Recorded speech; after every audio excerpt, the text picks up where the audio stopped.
Hello and welcome to the chemistry class once again. आज हम पढ़ते हैं डाइहाइड्रिक अल्कोहल्स के कुछ और रिएक्शंस।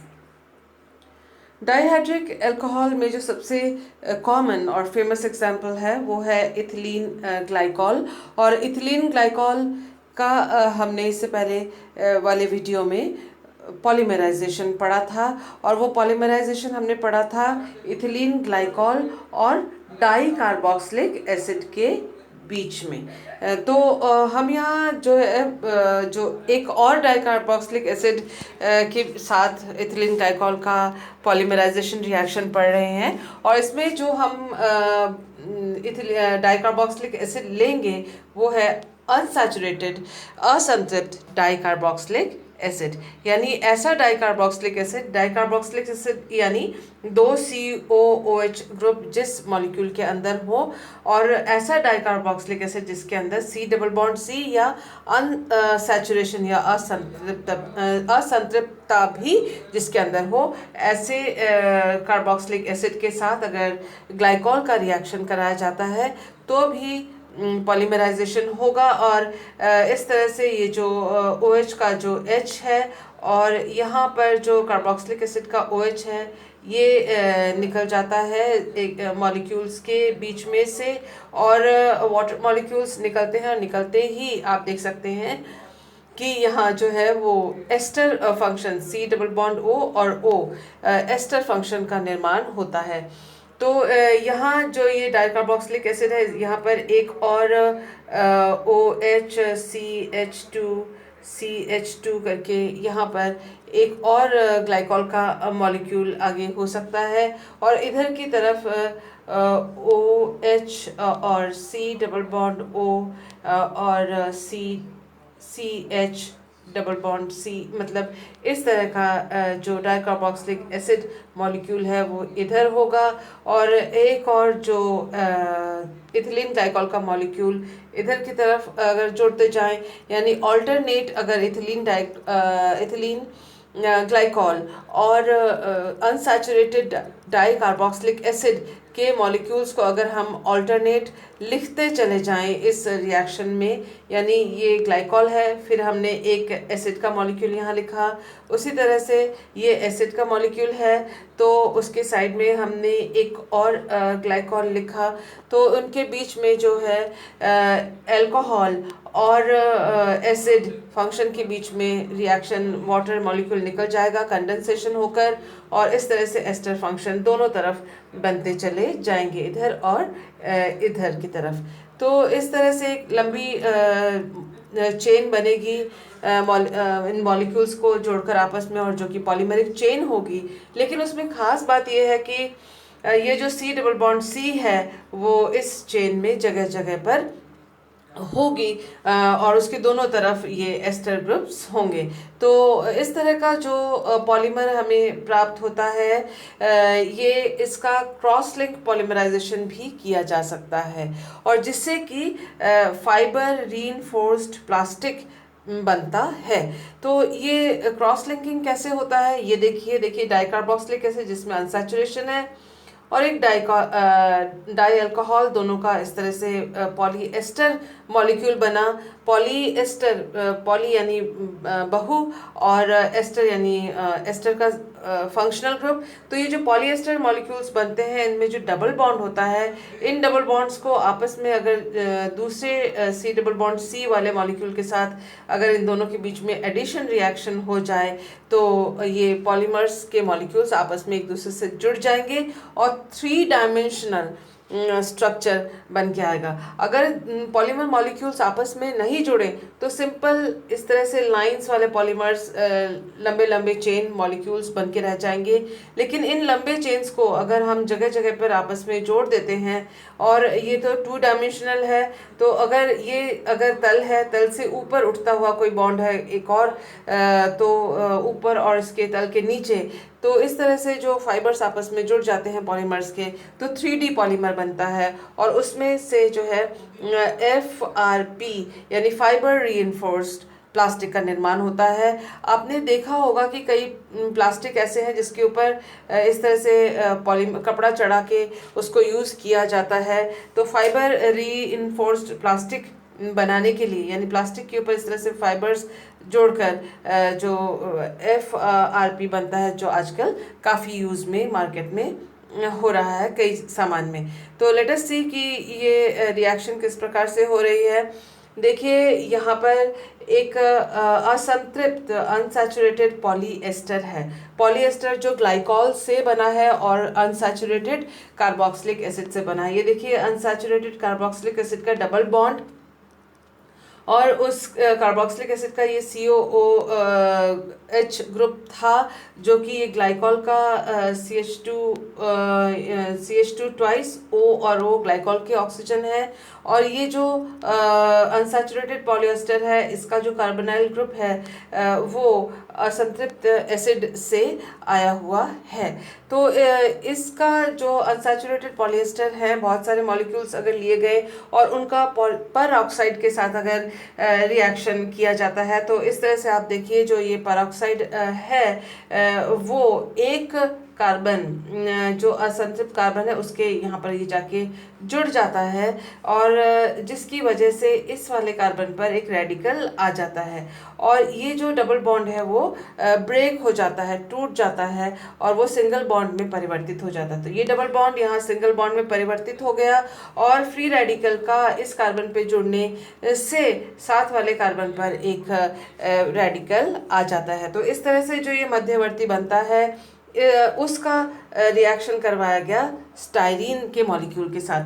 देखिए स्टाइरीन का जो मॉलिक्यूल है इसमें एक डबल बॉन्ड है और ये डबल बॉन्ड जो है उसका एक हिस्सा इस कार्बन के साथ, फ्री रेडिकल कार्बन के साथ जुड़ जाता है और दूसरे जो कार्बन है ये अगर जुड़ जाता है तो दूसरा जो ये वाला कार्बन है उस दूसरे कार्बन पर फ्री रेडिकल उत्पन्न हो जाता है और ये जो डबल बॉन्ड है, डबल बॉन्ड जो है वो सिंगल बॉन्ड में यहाँ परिवर्तित हो गया। तो आप देख सकते हैं कि इस फ्री रेडिकल और इस न्यूट्रल मॉलिक्यूल के आपस में रिएक्ट होने से एक फ्री रेडिकल पॉलीमर बना और ये फ्री रेडिकल पॉलीमर फिर दोबारा असंतृप्तता के साथ अगर ये जुड़ जाता है तो इन दोनों के रिएक्शन से, ये फ्री रेडिकल और ये न्यूट्रल मॉलिक्यूल, इन दोनों के रिएक्शन से जो एक नया पॉलीमर बना उसमें आप देखें कि ये स्टाइरीन के मॉलिक्यूल के ऊपर एक यहाँ पर फ्री रेडिकल आ गया, क्योंकि ये बॉन्ड, डबल बॉन्ड जो है वो टूट गया और इस रेडिकल का यहाँ से बॉन्ड बना जो कि ये वाला बॉन्ड है और इस तरह से ये जो फ्री रेडिकल है फर्दर इसी तरह के असंतृप्त पॉलीमर के साथ जाके जुड़ेगा और उसका मतलब ये हुआ कि दो पॉलीमर चेन के बीच में ये जो स्टाइरीन का मॉलिक्यूल आके जुड़ जाता है। तो इस तरह से ये जो लंबी श्रृंखला, लंबी जो चेन दिख रही है ये अनसैचुरेटेड पॉलीएस्टर का बैकबोन है और ये जो बीच में जो दिख रहा है लिंकिंग वो स्टाइरीन के द्वारा बनता है। आप देख सकते हैं कि इस तरह से क्रॉस लिंक्ड, जैसे क्रॉस लिंक्ड का मतलब दो पॉलीमर्स चेन आपस में बीच में कहीं पर जुड़ जाना, उसको cross linked polyester molecule matrix बनता है जो कि एक 3D पॉलीमर होता है। ये जो आपने इंफॉर्मेशन यहाँ आपको मिली है, ये ग्लाइकॉल का जो ये रिएक्शन है, ये कॉम्पिटिटिव एग्जाम्स के नज़रिए से ये इम्पॉर्टेंट प्रॉपर्टी है, इम्पॉर्टेंट रिएक्शन है। ये जो है पॉलीएस्टर्स चेन है और ये जो क्रॉस लिंक है वो ये स्टाइरीन का है। आप देख सकते हैं कि ये जो स्टाइरीन का ये वाला जो मॉलिक्यूल है ये फिर किसी एक न्यू मॉलिक्यूल के साथ जुड़कर नया फ्री रेडिकल दे सकता है या फिर एक पुराने दूसरे इस तरह से रेडिकल अगर कोई बचा हुआ है रिएक्शन मीडियम के अंदर उसके साथ जुड़कर न्यूट्रल मॉलिक्यूल भी बना सकता है। आई होप मैं आपको ये समझाने में कामयाब हुई होंगी। फिर भी अगर आपको इसको समझने में दिक्कत आए तो आप मुझे व्हाट्सएप कर सकते हैं।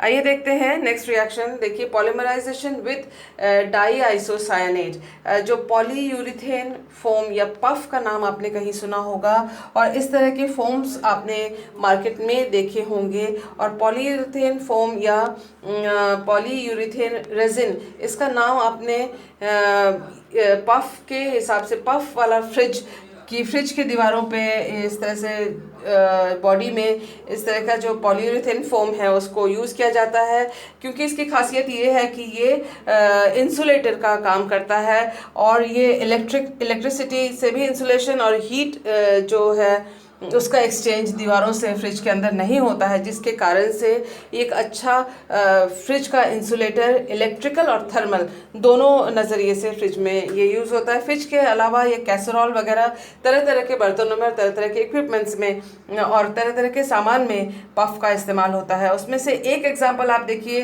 कि ये रहा ये चेयर, और इस चेयर में जो फोम यूज़ होता है वो भी पॉलीयूरेथेन फोम होता है। तो ये पॉलीयूरेथेन फोम जो है वो भी ग्लाइकॉल के द्वारा बनाया जा सकता है। यहाँ देखिए ये डाई आइसोसाइनेट है। डाई आइसोसाइनेट मतलब यहाँ भी साइनेट और इधर भी साइनेट, आइसोसाइनेट के फंक्शनल ग्रुप्स हैं।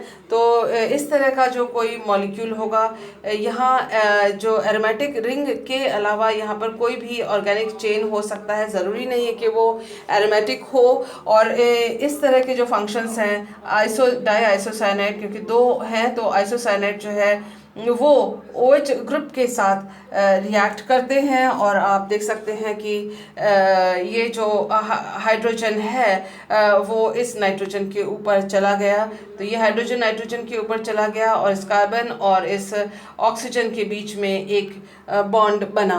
तो इस प्रकार से ये जो है फंक्शनल ग्रुप दोनों चेन्स को आपस में जोड़ते हैं, दोनों मॉलिक्यूल्स को आपस में जोड़ते हैं। ये NHCOO ये जो फंक्शनल ग्रुप है ये इस मॉलिक्यूल को जो डाइआइसोसाइनेट का मॉलिक्यूल है और ये जो 1,2-डायॉल है, इन दोनों को आपस में इसने जोड़ा।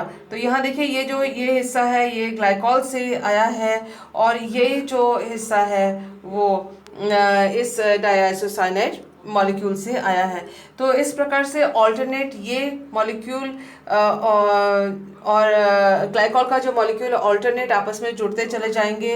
इस OH के साथ एक नया इस तरह से आइसोसाइनेट फंक्शन यहाँ पर ऐड हो जाएगा, और इस फंक्शन के साथ एक नया दूसरा ग्लाइकॉल यहाँ ऐड होगा। तो ये लंबी सी श्रृंखला, लंबा सा पॉलीमर आपस में बन जाएगा। तो ये इससे बनता है पॉलीयूरेथेन फोम, और आप देख सकते हैं कि ये मल्टीपल यूजेस में आता है। रेजिन के जो आप एक चिपकाने वाला पदार्थ जो कि फर्श में फॉल्स जो फ्लोर के ऊपर कुछ चिपकाते हैं, नया फ्लोरिंग मटेरियल खूबसूरत सा दिखने वाला, उसको चिपकाने के काम में भी पॉलीयूरेथेन रेजिन, जिसका नाम है पॉलीयूरेथेन रेजिन, जिसका शॉर्ट फॉर्म है PUR, उसका इस्तेमाल होता है। तो ये दोनों कमर्शियल प्रोडक्ट्स हैं और आपको कॉम्पिटिटिव एग्ज़ाम्स के लिए इसको जानना ज़रूरी है। लेट अस सी नेक्स्ट रिएक्शन जो इथिलीन ग्लाइकॉल का है वो है थायनिल क्लोराइड के साथ ये रिएक्ट करता है। देखिए थायनिल क्लोराइड के साथ इसने रिएक्शन किया और OH ग्रुप जो है उसकी जगह Cl जो ग्रुप है वो जाके जुड़ जाता है। तो थायनिल क्लोराइड क्लोरीनेशन के लिए यूज़ किया जाता है, और इथिलीन ग्लाइकॉल में भी इसके दोनों OH को सब्स्टिट्यूट करके दोनों क्लोरो ग्रुप्स आ जाते हैं, और जिससे कि हमको 1,2-डाइक्लोरोइथेन उत्पाद के रूप में प्राप्त होता है। आइए देखते हैं एक और रिएक्शन जिसमें कि कंसनट्रेटेड HNO3 और कंसनट्रेटेड H2SO4 के द्वारा इथिलीन ग्लाइकॉल के साथ इसका रिएक्शन करवाया जाता है। इस नाइट्रेटिंग मिक्सचर, इसको कहते हैं नाइट्रेटिंग मिश्रण या नाइट्रेटिंग मिक्सचर, उसके साथ रिएक्शन करवाया, और देखिए दोनों OH ग्रुप जो हैं वो नाइट्रो ग्रुप के द्वारा रिप्लेस हो गए, सब्स्टिट्यूट या प्रतिस्थापित हो गए, और ये ग्लाइकॉल डाइनाइट्रेट प्राप्त हुआ, जो कि एक एक्सप्लोसिव मटेरियल है। तो ये भी एग्ज़ाम्स के नज़रिए से एक इम्पॉर्टेंट कंपाउंड है। मुझे उम्मीद है आज जो सारे रिएक्शंस हमने पढ़े हैं वो आपको समझ में आए होंगे। नोट्स बनाते रहिए, और all the best and thank you for being with me.